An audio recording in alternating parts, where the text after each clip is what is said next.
Well, welcome back to episode 10, season 2, Watching Privacy with Brett and Raju as always. Let's see, I think we got a lot to cover this week.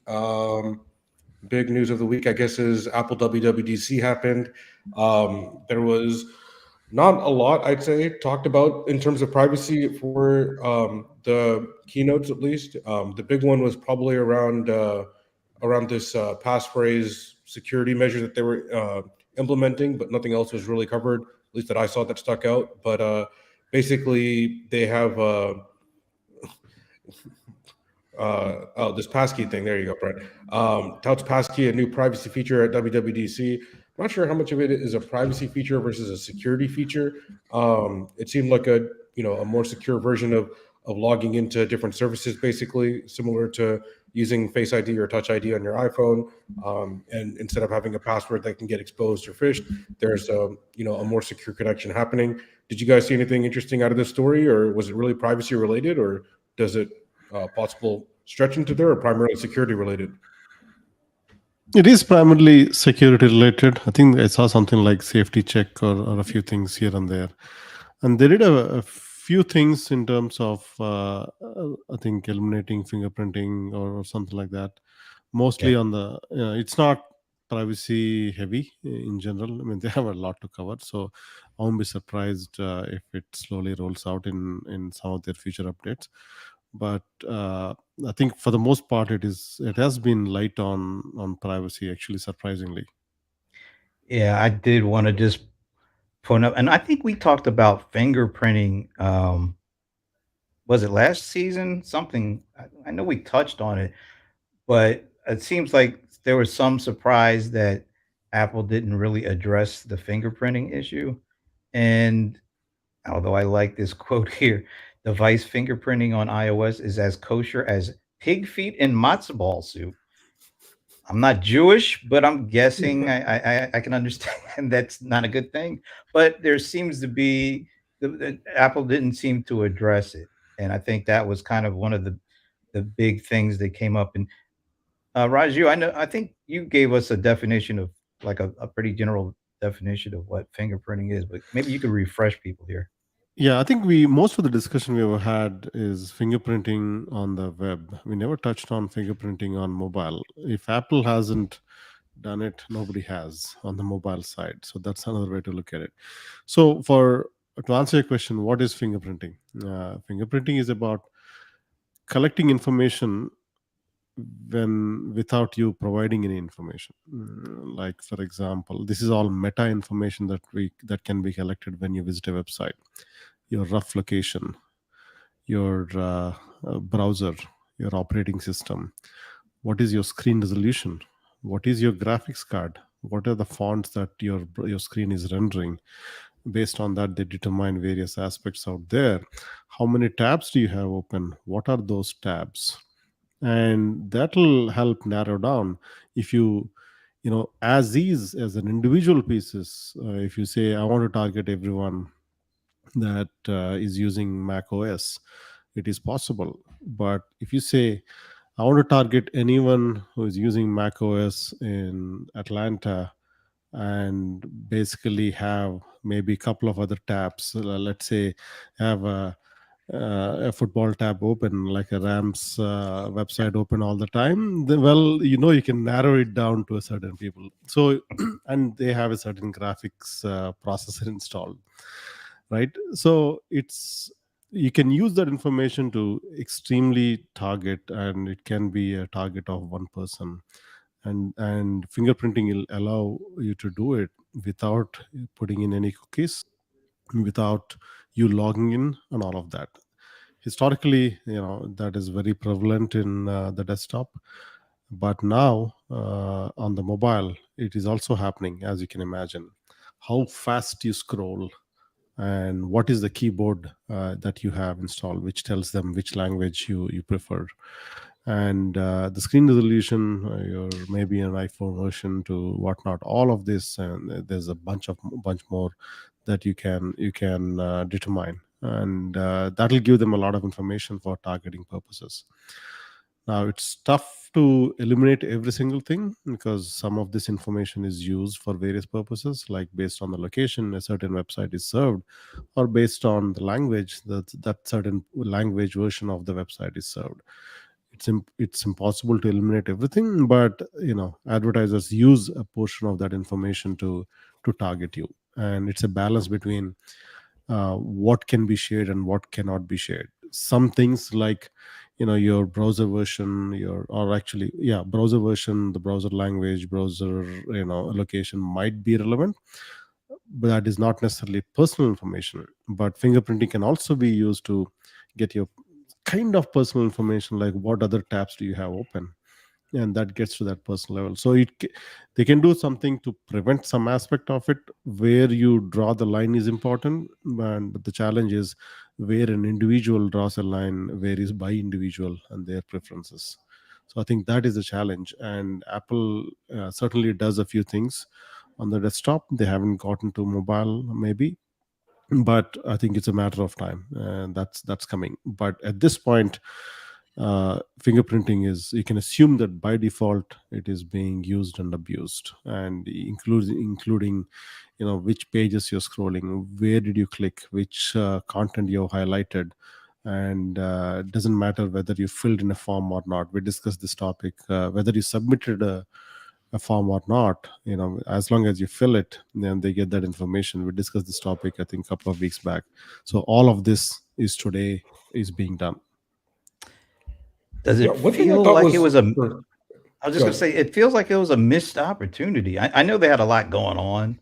They announced in the M2. They got. I mean, there were some really cool announcements. You be able to use your iPhone as a webcam now. I mean, so I could see amongst a number of really cool announcements. This feels like there's a bit of a missed opportunity because they are, at least they have taken the lead in the privacy space, and yet they didn't get this one in there. No, I actually think Apple, the way the approach they take is not about being first, but when they do it thoroughly. So I won't be surprised if they come to it next year. But I think the passkey is an important one, even in the context of surveillance. Because if you look at it, how many people log into these various sites using Google or a Facebook account or a Yahoo account or whatnot, right? That means Google and Facebook or all these ad companies do have information on every single site you visit, and how often you visit and all of that. That's additional information that is given to them automatically. All of a sudden, that is trying to rule that out. Not that this will eliminate it, but again, even when account creation becomes easy, and that is what these OAuth and all these other providers offer, where easy authentication. When an authentication becomes easy, people go down that path, because Google and Facebook, they bet on laziness, and betting on people's laziness is always a good bet. So what Apple is trying to do is making it easy to create that account without having to, and keep it secure without having to give this information out there. So as is, I think it's a pretty secure way, and it's a good win on the privacy side. But could they have done more? Yeah, certainly. But I'm pretty sure they will do more. Yeah, it seems like they're trying to make a big push for the account creation angle. Between, I think, last year or the year before, they had that hide my email feature where you generate like a random email whenever you sign up for a service. And then you have this for logging in. I mean, part of it is an ecosystem lock-in aspect of kind of owning all of these things and not making it portable. But from a security perspective, it is a big win. I thought one of the things that was maybe conveniently left out, probably because they don't want to be like bad news folks during a keynote, is kind of just an update on the app tracking transparency. It seems like, I mean, we're about 2 years deep on this, and there's been a lot of, I would say, a lot of news consistently still 2 years later about how much it's impacting brands and all these kinds of things, and how Apple is either good for doing it or bad for doing it, depending on, I guess, your take. But at least some level of update or even stricter enforcements. I think one of the articles I read after WWDC was about how the enforcement mechanism for these like third-party SDKs that are tracking you is not quite there yet. So there was a couple suggestions about like SDK environments and some more technical solutions of how that stuff can be sandboxed and used to protect permissions and privacy.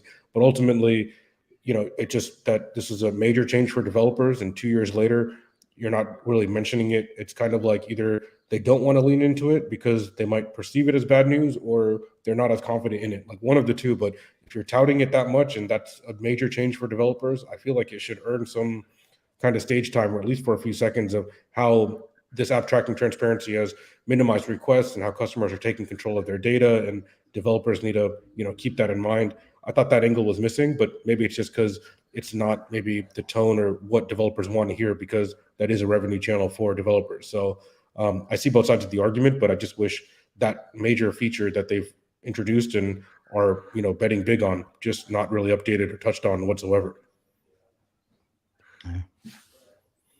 Nothing to add to that one. Yeah, hopefully in the future.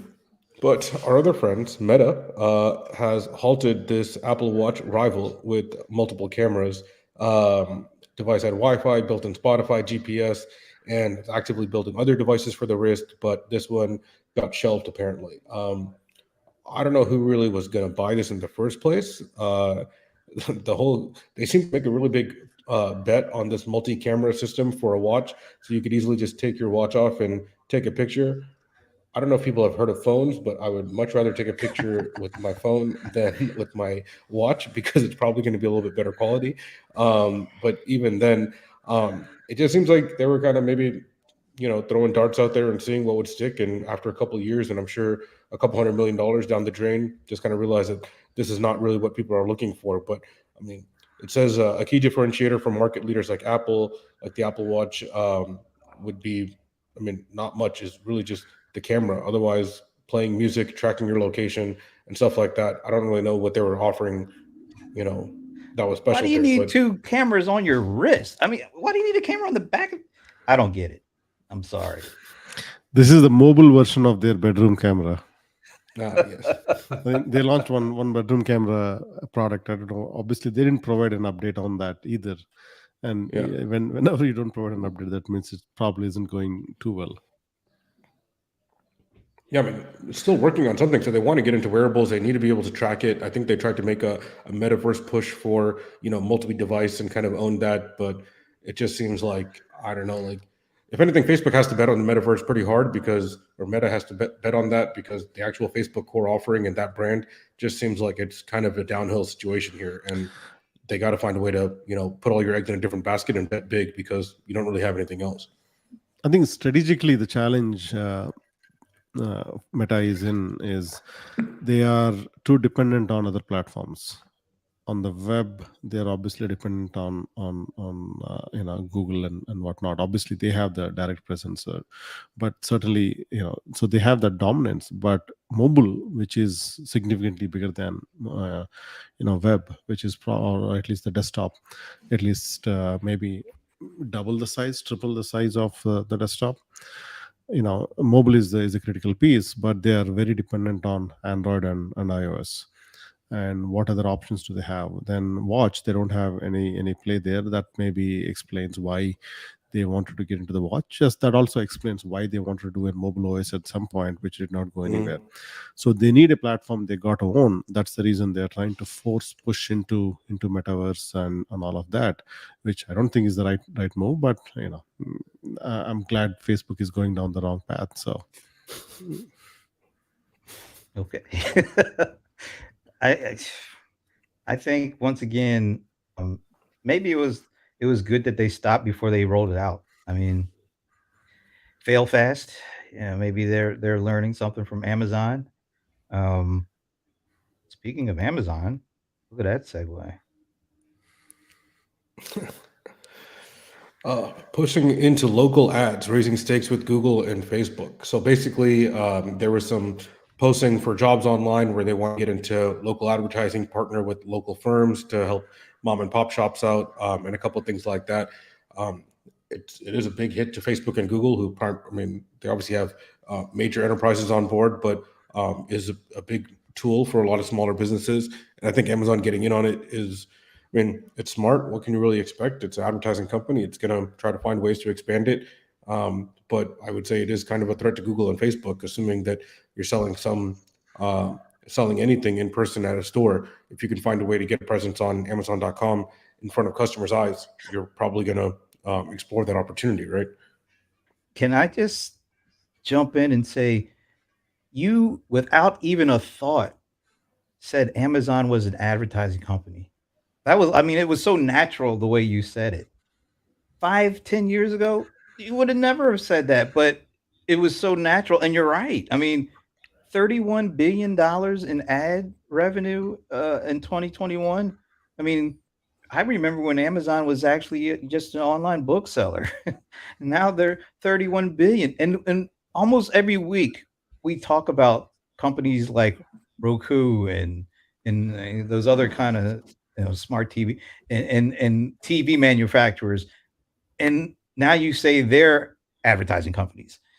There's just so much temptation in all these companies who may start out one way, but they make their way into the ad game because there's just so much money and it requires so much data to be able to capitalize on that. And there's so much upheaval right now going on because of this, the privacy piece. Why wouldn't any company try to figure out a way to get as much as they possibly can on this? And so, yeah, Amazon's going to be a player, and Facebook and Google are going to have to fight it out and try to keep their hegemony. And Apple is coming for everybody, and there's probably going to be other companies that come out of nowhere because everybody's an ad company now. Yeah, generally, I totally agree with what you guys said. But stepping back, I am looking at it strategically. Why would Amazon get into this in the first place? Generally, there is one thing Bill Gates said this, where he was trying to cut the oxygen supply of, I think it was Netscape back then. And what a lot of companies try to do that, try to attack your competitor, cutting their oxygen supply. If you look back, let's take, why is Microsoft investing in Bing and the search engine? Because search is the primary business of Google, and Microsoft wants Google in check, and they try to attack the oxygen supply of which is search, right? And Google returns the favor. What is at least what used to be the bread and butter of Microsoft? Office. That's the reason Google launched the Office suite, to basically keep Microsoft in check with their oxygen supply.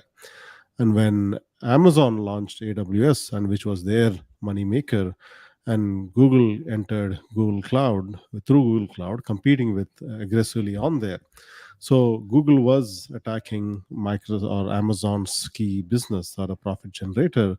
And now Amazon is returning the favor by going into advertising on that front. So strategically, what each of these companies are doing is trying to go after the money makers of each others, to basically keep each other's in check.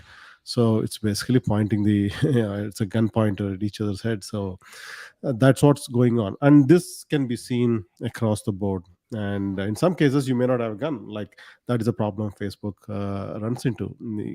What can Facebook do against Apple? Not a lot. You don't have any leverage. So what each of these companies are trying to do is gain a leverage against each other. Now, in the process, I think what Amazon has successfully done is chipping away business from Google on certain verticals. Now, all of a sudden, most of e-commerce business will go to Amazon and not Google. Now, as Amazon gets into, let's say, healthcare, and there's a reason they're trying to, they're showing interest on that front. And healthcare industry is one of the biggest ad spenders out there. Don't be surprised if they get into that. So if you take the top or most profitable verticals out there when it comes to advertising, each of these vendors will start to attack those verticals and take the ad dollars away from a generic platform to a specialized platform. So I won't be surprised whether it is Amazon getting into maybe pills or healthcare or insurance to whatnot. It's a matter of time before each of these try to go there. And Google is also going down this path. And they will try to chip away at a vertical per vertical level instead of a horizontal level. But at a high level, at a strategy level, I think they are trying to keep each other's in check.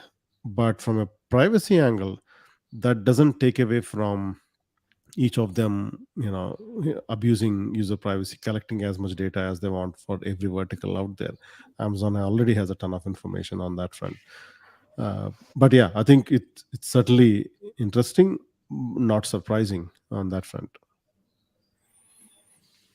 Yeah, I mean, what you said is right, because basically, I mean, each one of these guys are, I mean, trying to monopolize it, but from a privacy angle, whatever you can collect is ultimately, you can find a way to use it at some point here and there. And even on the healthcare stuff, Amazon did, pretty sure they have some kind of, they brought TruePill, if I'm not mistaken, which is like a pharmacy packing for shipping drugs out to people in like individual packets or Pill whatever. pack. Pill pack, there you go. Yeah. So definitely trying to get into healthcare space as well, Apple as well, Google as well. So you basically see the similar trends across the board. But yeah, I mean, it's kind of just a dogfight between all four of these guys right now, figuring out how to dig out their own moats and how they can survive on their own. And expanding ads is going to be it. Because ultimately, I mean, even for Amazon, with this, going back to the story on local ads, if you search for something like toothpaste or whatever, you generally get big CPG brands like maybe Crest or Colgate, Procter and Gamble, who are at the top, and no local business is really going to be able to get into those search results. So they have to find a way to incorporate or move away from bigger spenders to smaller spenders and get their money as well, which I think Facebook and Google have been pretty good at doing over time. So I think it's a natural extension, and it'll only get worse. I guess Microsoft is the one we didn't really mention here, but they seem to be just kind of quiet on this front overall. And what I expect to see from this, especially with the local thing, is they will make one or two key acquisitions and accelerate it. If I were Amazon, I'd probably look at a company like Yelp, who has a fight against Google, and pick them up, who has that local information out there, and go vertically in there. Along with it, maybe an open table in a particular restaurant vertical, especially because they already have Whole Foods and that entire delivery part in there. I think these are all coming as there's a massive consolidation coming, as a lot of tech companies died in the next decade, in the next year or so. It's just coming. The bubble is popping, and that's when I expect Amazon to pick up a lot of these local companies out there. I'm thinking back. Was it last week we talked about DuckDuckGo's issue with privacy because of their use of Bing and their arrangements with Microsoft? It just feels like there's so much upheaval in some of the most basic and necessary and things, natural internet activities like search, and even the way people search is changing because we're going from a text-based internet to a video-based internet, and that provides, I think it provides some or at least maybe the bigger guys see this as an opportunity to grab some of the the power that Google had over text, and so it does feel like there's a shift, but it's also doesn't feel like privacy is really at the heart of a new way of searching or a new way of advertising, because it almost feels like it butts heads, just the nature of search, the nature of ads does not coincide very well with the, the nature of what privacy should be. And so even though there's all this upheaval, there's still the basic of privacy doesn't work well if you're a search company and you're an ad company. And I don't know how you bring those things together in a way that works for everybody involved at this point. The reality is, again, we discussed this, I think, last week or the previous week before that. Privacy isn't profitable. Morality isn't profitable either. And if both were profitable, everyone will do it. Because they are not profitable, they are abusing it. And that is where we are in the industry. And that is the reason, when you put the morality aside, then everything is on the table. And that's what's happening with the ad business. You have to put morals aside if you have to get into the ad business. That is the brutal reality. If you tell their employees they're not gonna accept it, because as someone said, Sinclair said, you're not going to accept it as if your paycheck is dependent on it, because your paycheck is dependent on you not accepting it, right? So that's the reason the employees are not going to accept it. But coming back to the Amazon point, I see local as a big vertical, and that is what Amazon is trying to capture. One of those verticals, just like shopping or e-commerce, the Amazon will try to get that, and they're going to fight it out with Google and also Facebook on that front. Yeah, I mean, I would say there was another article I think we have in the bank too on Facebook trying to do, or Meta trying to do privacy-oriented ads. And so it was, I think, what the internal Privacy teams are safe. Remember, dubbing, it was privacy privacy safe. safe ads. And so it's called like basic ads, where basically they'll apparently not use anonymized information. And so it's more about like brand building when you don't really care about the audience and you're not segmenting as much, and we'll just throw it out there. Arguably, I would say it's, I mean, the only people doing brand marketing with no real targeting is your, Fortune 500 companies. And those guys are just blowing money left and right anyway. So you create a tool that they're going to use, you call it privacy safe, but even though it's not really relevant, and try to run with it. So I think there was one line from the article, I've got it up here. It says basically, Meta also recently cut from 11 to 6 the number of metrics that it makes available to advertisers to measure campaigns. Advertisers can track awareness, traffic, engagement, leads, app promotion, and sales, but not lead generation metrics like contact or demographic information on people who show interest in a certain product or service.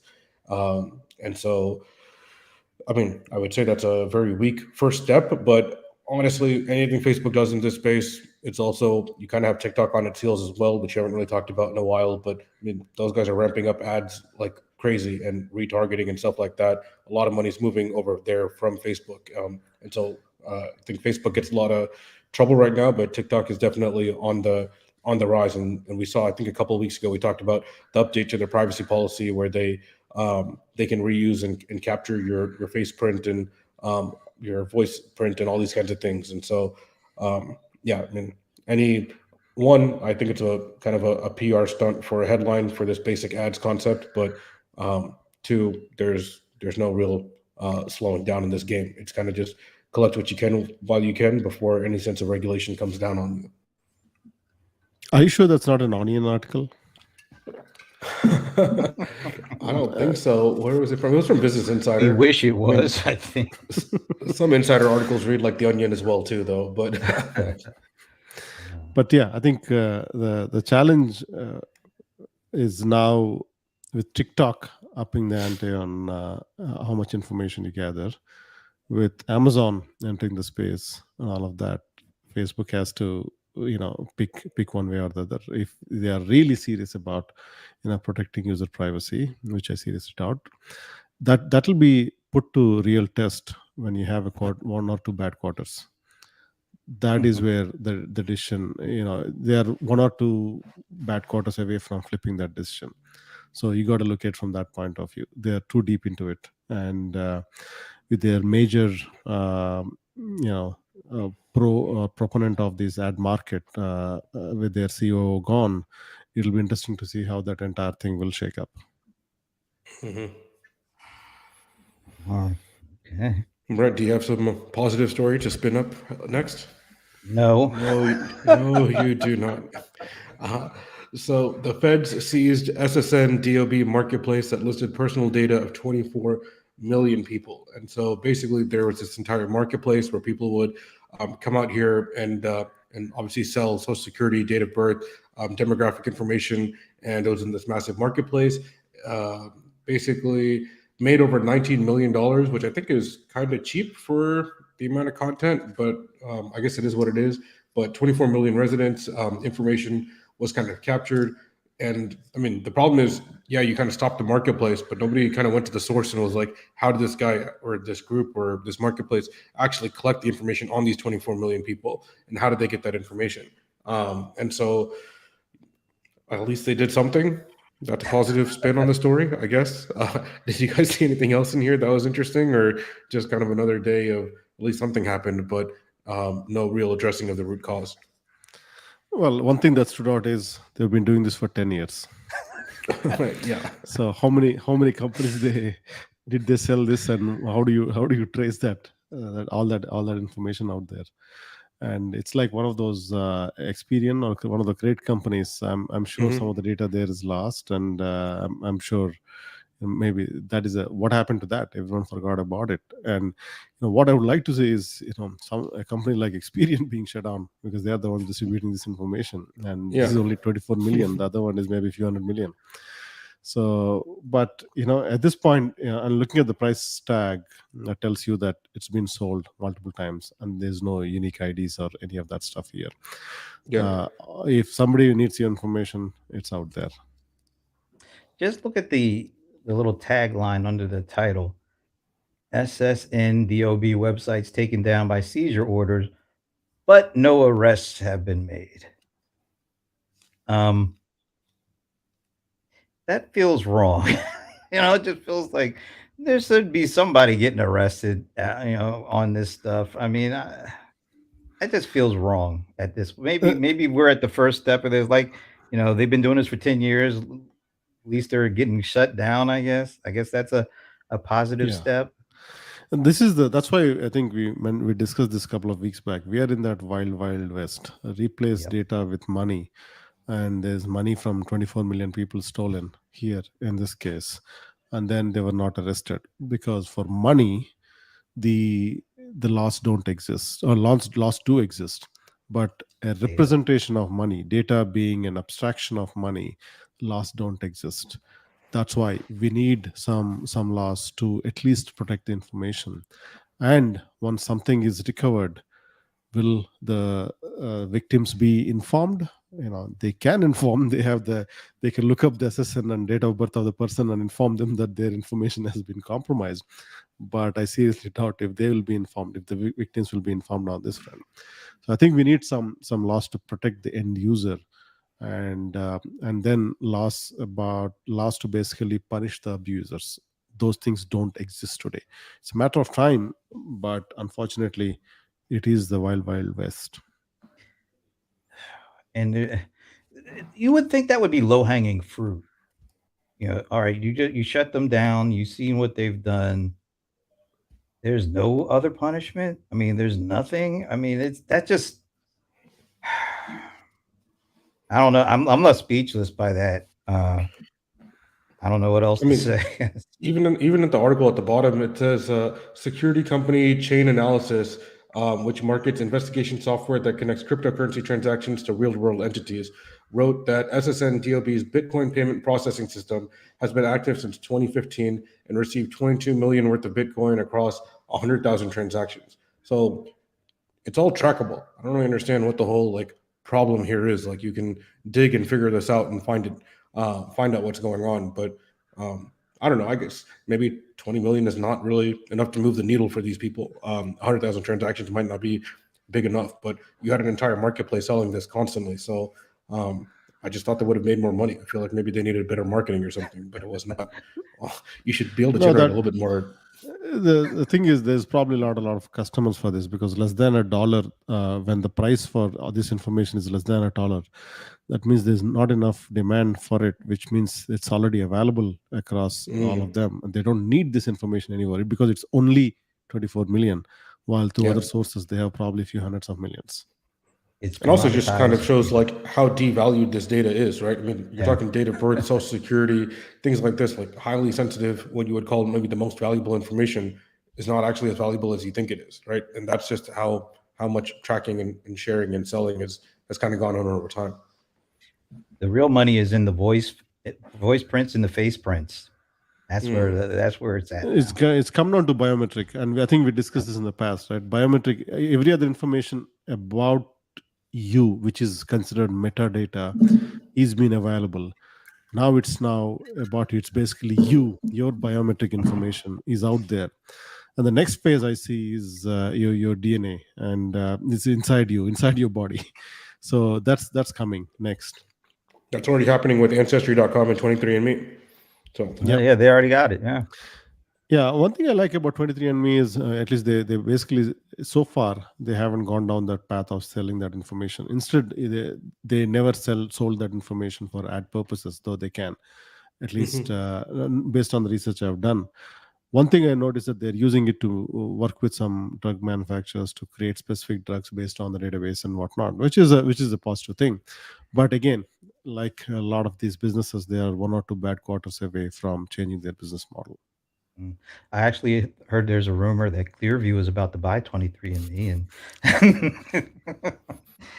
and then we're off to the races. Yeah, Yeah. tie it You all together. you can't escape Clearview, can you? Brent? No, every week we must have Clearview. It's stated in the bylaws of watching privacy. All right. Well, I guess we'll end on a happy note here. Virtual learning apps tracked and shared kids' data, online activities with advertisers, report says. I mean, this was bad. So there was basically this entire government's, there's a governmental report. I'm trying to figure out what it was exactly, but Human Rights Watch basically published the findings of this investigation. And I mean, in the investigation, one of the quotes is of the 164 educational technology products reviewed, 146, 89%, appear to engage in data practices that risked or infringed on children's rights. These products monitored or had the capacity to monitor children's in most cases secretly, without consent of the children or their parents. In many cases, harvesting personal data such as who they are, where they are, what they do in the classroom, who their family and friends are, and what kind of devices their families could afford for them to use. And there was no real opt-out method. Basically, like the way the software is kind of baked into a lot of these things, you have to have it in there in order to complete the work. And so, I mean, 90% of these products being reviewed having shady data practices, that's not an outlier. That's basically core to the business model, essentially, right? And it's not like the software is like being offered for free or cheap to schools. I'm sure schools are paying a pretty penny, and then they're making money on the back end elsewhere. So not very good. But I mean, I don't have kids, so like I can't really relate as much, but I can only imagine like your school district gives you software, it gives you hardware to use. You don't really have a choice. Even if you want to take a moral stance against this kind of tracking, what can you really do? You can't really have someone not use the tools, right? Seems like you're kind of stuck between a rock and a hard place in these situations. That's the reality. I mean, none of this is surprising for us in the industry monitoring each of these. I mean, double dipping is pretty common, where they make money from the student and they also make off of the student, and then they make money selling their information out there, and parents are not informed about the other case. But end of the day, I mean, especially with the younger kids, these e-commerce companies, they're not selling to the students. They are really optimizing their business model, selling to their parents. So everything is optimized for that. They may incorporate some language saying that you can monitor your students' information online anytime, because these are all e-learning and whatnot. But they won't simply conveniently won't say what they're doing, what else they're doing with that data, apart from showing it to parents. So they're really targeting the parents, and it's a lousy business model. And I actually heavily dislike these e-learning and online learning companies that do it. And I actually like China's model of where they said educational companies should not be profitable or should not be commercially optimized. And they basically said these are going to be run like nonprofits or something like that. I like that model, because the current I heavily dislike the current university systems, which are basically on the profit models, where they are incentivized to put students in deep debt, and students at that age don't know what they are getting into. And look at all the student debt, trillion plus dollars that we are in that mess. This is the future of the country. That is where you have your limbs cut off because you're forced into deep into debt. So any company that is into this, frankly, should be forced to shut down. Or I would probably take the route of China and be aggressive on this, because it is the future of the country. With these students getting into debt is at stake here, and I would be merciless on this front. I'm gonna pop this up because I think this kind of goes along with the abuse of school children in their data. Both of these articles sort of touch on it from a different standpoint, and I put this pulled this quote out, and I was really troubled by the part in red. I mean, everything is troubling actually, but this part where it says many of the spyware companies supplying these apps seem neither prepared nor concerned about the harms they are inflicting on students. Just seeing it and reading it really hits home. We there the you Raju, you mentioned morals and the lack of them thereof, I guess. Well, you're seeing it being played out in these last two stories in particular when it's really aimed specifically at children, school children, and in certain instances, kind of using the pandemic as a way to put these kind of spyware apps on children's devices. You know, you would hope it would have been under the more positive kind of scenarios, but when you see this particular, when students are coming back and starting to get back into school physically, there's no movement to try to remove these apps that were supposedly utilized during the pandemic because they had to be virtual. And then when you see that maybe it is a lack of concern or not neither prepared, but that it feels like it's more there's a choice going on that says we want the data more than we want to protect the children, and that is very problematic. Yeah, morality is thrown out the window, and there's no question about that. If morals are intact, these people wouldn't be working at these companies in the first place. I'm going to be brutally honest on that front. So there is also, why are schools making these decisions? Because it's a tough decision. Like first thing, when we went remote, my daughter got a laptop from the school, and that's a Chromebook, and she has a login, and her tools are all Google tools, and she has to be logged in, and all that information, I'm sure, is profiled and whatnot. And I was explaining to her about privacy and what to use and what not to use, and I had to give her a different device on any of the research and all of that, and just restrict that device only for school activity and whatnot. She's unaware on whatever is going on. Obviously, you cannot expect younger kids to know what's going on. And just like from a younger kid, they are basically using that information and profiling all that information right from the way they grow up. I mean, these kids will watch YouTube and whatever they do, kids do. But all that information, without their knowledge, is being profiled and captured and used for various purposes out there, including the ads that they see. And I've seen my kids who repeat ads and who basically ask me to buy one app or one toy or something like that because of the ads they see. And these ads are basically based on the profiling that they do about these kids. Should be disturbing. And if you are if you're a developer watching this at these companies working on this, you should be ashamed of yourself. That is the simplest way to put it, because this is not the right thing. Morality, people do not have the morals of tracking kids' information and using that for profitability. Yeah, I think I saw a tweet. I forgot who it was from a couple days ago, but basically it was like a whole like Web 2, Web 3 conversation, and it was like Web 2 took all the smartest people, or all the smartest people of the Web 2 generation, sold their souls to like create people to click more, and all the smartest people of the Web 3 generation sold their souls to basically like push random crypto, scams and stuff like that. So like whatever is the latest get rich quick scheme or like hype market that has a lot of money being pumped into it, that's where the smartest will go. And when their skills could be used on solving, I would say, much better problems. Instead, we're focused on ads and clicking and tracking and these kinds of more general like childish type behaviors. But I mean, the worst thing about younger kids too nowadays, I feel like, at least for older folks pre-internet, or like if you saw the early days of the internet, you would see what it used to be like, and so you kind of see the difference. But if you grow up in the current state, you have no idea what, like, you just think it's normal because you've been desensitized to it, and that's the only thing you see around you. And that's the hardest part, because like I've had the conversation with like a couple friends and cousins of mine too, but like when you grow up around it, it's just like you can't really see, because you're so knee deep in the surveillance all the time. You just kind of assume that there is no other way because that's just all you're used to.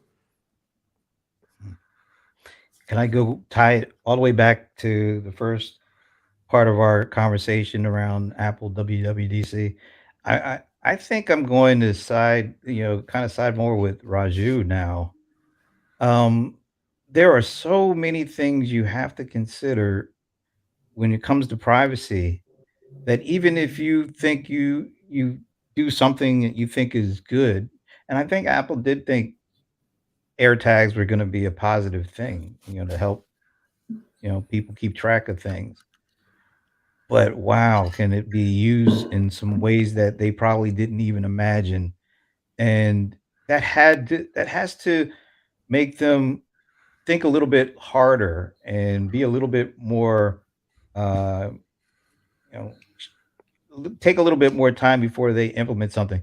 So thinking about the fingerprint thing, and there's gotta be a lot of things that go into making sure that if you do implement something that will safeguard against this, you do it the right way, and you limit the number of back doors that these smart people, like you're saying, these smart moralist people are going to find because there's money in those little back doors.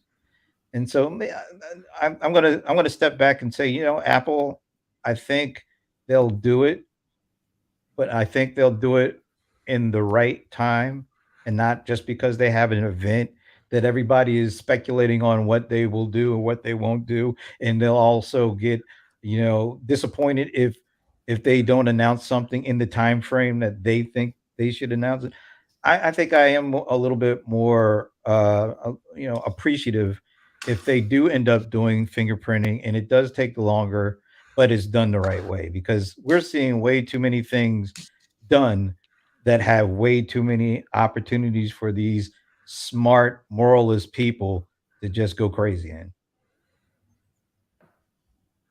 I think that's a good thing to end on. Brent, we got to find happier articles to end on. But next week, I saw earlier in the week there was some talks about this new privacy bill that's coming, or at least being talked about in the U.S. American Data Privacy and Protection Act. Maybe next week we'll dive into that a little bit more and figure out if it's legitimate or if it's not, and what the pros and cons of it are, and maybe find a good story. Hopefully, one of these days. But for now, Yeah. We need to You have do something, that Roger? because it does get a little draining. It's not hard finding these kind of stories. Maybe it's a little harder, but worth it to find some things that give a little bit of hope, that add some more positives to some of these negatives. I'm all for that because it does get. If you don't have that, then you feel like, well, what's the point? So I would love Well, to spend some time on that. I like the fact that we are expecting privacy related thing from Apple. And like, I was watching NBA games and I see privacy ads from Apple out there. The fact that we are expecting this, it tells me that privacy is at the forefront of the discussion and everyone is keen about it. That is progress. 2 years Yeah. back, it's not even at the forefront of the discussion. That is progress. In if you fast forward 5 years and look back, and we'll be glad that we went through this progress and it went through that. So because we deal with it on a daily basis, we may not see it on a regular basis, but the fact that we ourselves are taking that effort to educate people on what's going on is step towards the right direction. Now that's All a right. Well, positive note we can end on, right? yeah, exactly. All right, cool. So as always, what's the promo? Watch, like, subscribe on YouTube. Connect with us on LinkedIn or Twitter, and tune in next week for episode 11, where we'll have happy things to talk about. Hopefully, see you guys next week. Bye. So yeah.